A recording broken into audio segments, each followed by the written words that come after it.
በስመ አብ ወወልድ ወመንፈስ ቅዱስ አሃዱ አምላክ አሜን።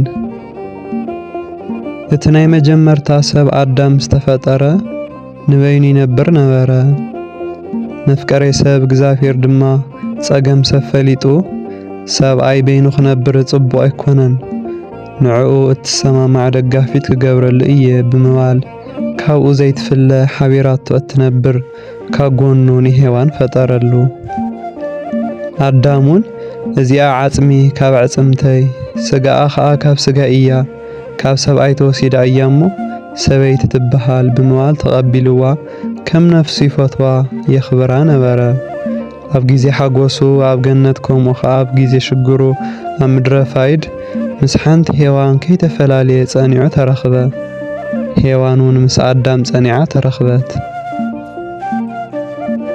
እግዚአብሔር ኩሉ ዝኽእል እኳ እንተኾነ ንሓደ አዳም ሓንቲ ሄዋን ንሓንቲ ሄዋን እውን ሓደ አዳም እዩ ፈጢሩ። ዘፍጥረት ምዕራፍ 2 ካብ ቁጽሪ 20 ክሳብ 25። ጎይታናን ኣምላኽናን መድሓኒናን ኢየሱስ ክርስቶስ ድማ ነዚ ሕጊ ደጊሙ ኸጽንዖ ኸሎ እቲ ካብ መጀመርታ ዝፈጠረ ሰብኣይን ሰበይትን ገይሩ ፈጠሮም። ስለዚ ሰብኣይ ኣቦኡን ኣዲኡን ሓዲጉ ምስ ሰበይቲ ይወሃድ፣ ክልቲኦም ድማ ሓደ ኣካል ይኾኑ። ደጊም ሓደ ኣካል እዮም እምበር ክልተ ኣይኮኑን። እምበኣር ነዚ ኣምላኽ ሓደ ዝገበሮ ሰበይ ይፍለዮ ይብል። ስለዚ ሓደ ምስ ሓንቲ ምጽማድ ፍቓድ እቲ ዝፈጠረና እግዚአብሔር ኣምላኽ እዩ። ብዙሑን ተፋረዩን ምድሪ ድማ ምልእዋን ዝብል ትእዛዝ ካብኡ ዝተውሃበ ሕጊ እዩ። ዘፍጥረት ምዕራፍ 1 ቁጽሪ 28። ስለዚ መርዓ ኣብ ትሕቲ ጽላል ኣምላኽ ብቅዱስ ተክሊል ክፍጸም ኣለዎ። ምኽንያቱ ተክሊል ሓደ ካብ ምስጢራት ቤተክርስትያን ኮይኑ ብዝረአ መንፈሳዊ ኣገልግሎት ዘይረአ ጸጋን በረከትን ዘውህብ ክልቲኦም ተጻመቲ ብሓድነት ኣብ ሃይማኖትን ፍቕርን ሓዳርን ከም ዝጸንሑ ዝገብር ምስጢር እዩ። መጀመርታ እግዚአብሔር ንሰብኣይን ንሰበይትን ዝፈጠረ ሓደ ኮይኖም እናተረዳድኡ እናተሓጋገዙ ናይ ኩሉ ትገዛእትን ኣዘዝትን ኮይኖም ክበዝሑን ክፈርዩን ንምድሪ እውን ክመልእዋን እዩ። ዘፍጥረት ምዕራፍ 1 ቁጽሪ 27 ክሳብ 28። ቤተ ክርስቲያንና እውን ጸሎተ ተክሊል ኣብ ትፍጽመሉ ጊዜ ነዚ ዝዓለመ ኮይኑ እቲ ክልተነት ጠፊኡ ብሓደነት ብፍልላይ ጠፊኡ ፍጹም ፍቕሪ ክምስረትን ናይ ሰብኣይን ሰበይትን ምክብባር ምጽዋርን ምርዳእን ክህልዎም እዩ።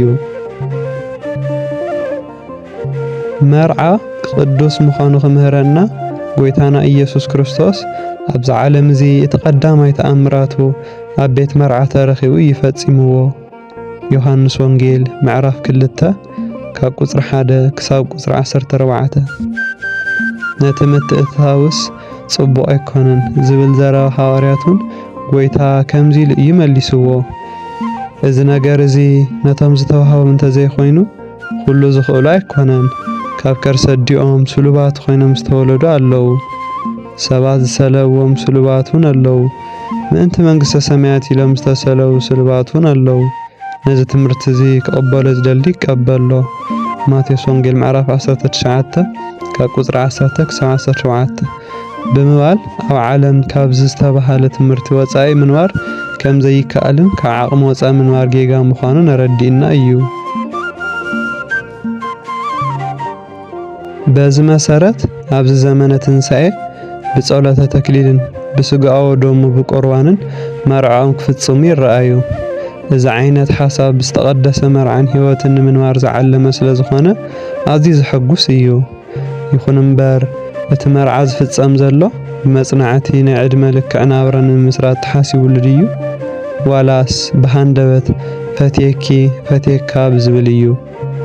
ብዘይ ዓሚቕ መጽናዕትን ርድኢትን ዝምስረት መርዓ ጾር ሕድሕድ ዝጠፍኦ ቐጻልነት ዘይብሉ እዩ። ሰብኣይ ንሰበይቲ ኸይፈለጣ ሰበይቲ ኸኣ ንሰበይቲ ስለ ዝምርዓው ቀሊል ጉዳይ የባእሶም። ንእሽቶ ነገር የጨንቖም እሞ ጉዳዮም ናብ ቤት ፍርዲ ይሓልፍ። ሎሚ ኣብ ኣብያተ ፍርዲ ተጸባጺቦም ዝረኣዩ ብኽሲ ሰብኣይን ሰበይትን እዩ። እቲ ጸገም ካብኦም ሓሊፉ ናብ ስድራን ከባብን ክሓልፍ ይርአ። መርዓ ቅዱስን ክቡርን እኳ እንተኾነ ተመርዒኻ ምፍታሕ ከዓ ዝገደደ ክፉእ እዩ። ስለዚ እምበኣር ተፃመድቲ ናብቲ ዘለኣለማዊ ክብርን ህይወትን ክበፅሑ ዝኽእሉ ብምፅዋር ብምክብባር ሓደ ናይቲ ሓደ ድኹም ጎኒ ብምፍላጥ ክዕገስን እቲ ድኹም ጎኒ ዝፍወሰሉ መንገዲ ክፍጠርን ቃል ኪዳን ክጸንዕን እዩ ዝግባእ። እወ መርዓ ቅዱስ ምዃኑ ምፍታሕ እውን ከም ዘይግባእ ሐዋርያት ምሂሮምና እዮም። ምፍልላይ ብሞት ብዝሙት ወይ ብእምነት ምልዋጥ ናይ ሓደ ወገን እንተዘይኮይኑ ፍቑድ ኣይኮነን።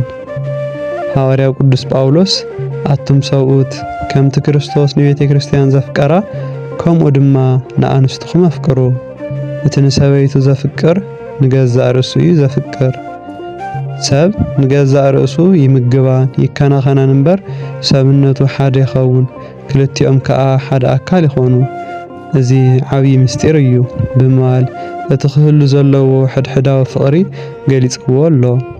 ኤፌሶን ምዕራፍ 5 ካብ ቁጽሪ 23 ክሳብ 31 ሰብኣይ ንሰበይቱ ከኽብራ ሰበይቲ እውን ንሰብኣይ ክተኽብሮ ቅዱስ ተግባር ኮይኑ ንኽልቲኦም ብመዓረ ዝበጽሖም እዩ። ኣብ ቅድሚ እግዚአብሔር እቲ ሕጋዊ ዝበሃል መርዓ ብቁርባን ጥራሕ እዩ። ሰባት እንተይቆረቡ ወይ ድማ ቃል ኪዳን ጥራሕ ገይሮም ክምርዓው ይኽእሉ። ከምዚ ዝመኽሩ ንስሐ ኣቦታት እውን ኣለዉ። ነገር ግን እዚ ኢሕጋውን ኣምላኽ ዘይፈልጦ መርዓን እዩ።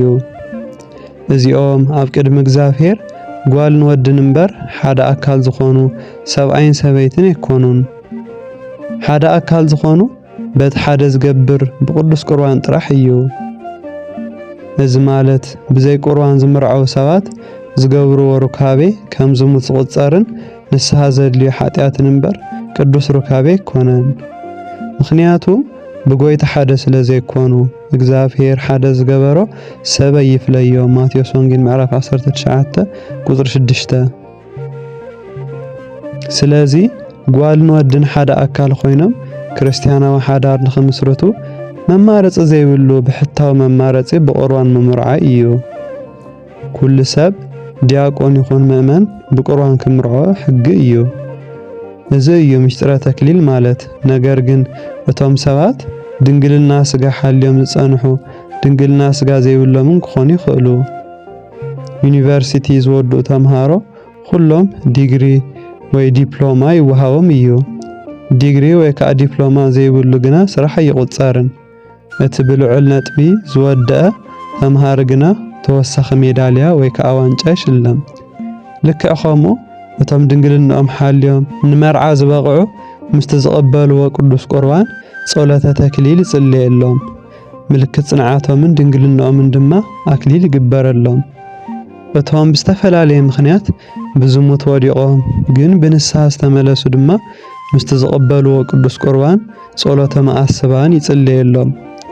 ድንግልናኦም ዋላ እንተጥፍኡ ብንስሐ ተመሊሶም እዮም እሞ ክብርን ሓድነትን ሃቦም ይበሃለሎም። ሜዳልያ ወይ ከዓ ኣክሊል ግና ይግበረሎምን። ሓዲኦም ጥራሕ ድንግል እንተኾይኖም ድማ ነቲ ድንግል ጸሎተ ተክሊል ነቲ ካልእ ጸሎተ መዓስባን ይጽልየሎም። እቲ ድንግል ጥራሕ ድማ ኣክሊል ይገብር። ነዞም ኣብዚ እዋንዚ ብግቡእ ክርስቲያናዊ ስርዓትን ትምህርቲ ሃይማኖትን መርዓኦም ዝፍጽሙ ዘለዉ ከምቲ ጎይታ ብመጀመርታ ቤት መርዓ ተረኺቡ በረከቱ ዝሃበ ሎሚ እውን እዚ በረከት ዝኽህቦምን ክሳብ ፍጻሜ ህይወቶም ከጽንዖምን ቅዱስ ፍቃዱ ይኹን። አሌፍ ሚድያ ሰብስክራይብ፣ ላይክ፣ ሼር እንዳግበርኩም ቤተሰብ እዚ ሚድያ ናይኹኑ። ወስብሐት ለእግዚአብሔር ወለወላዲቱ ድንግል ወለመስቀሉ ክቡር አሜን።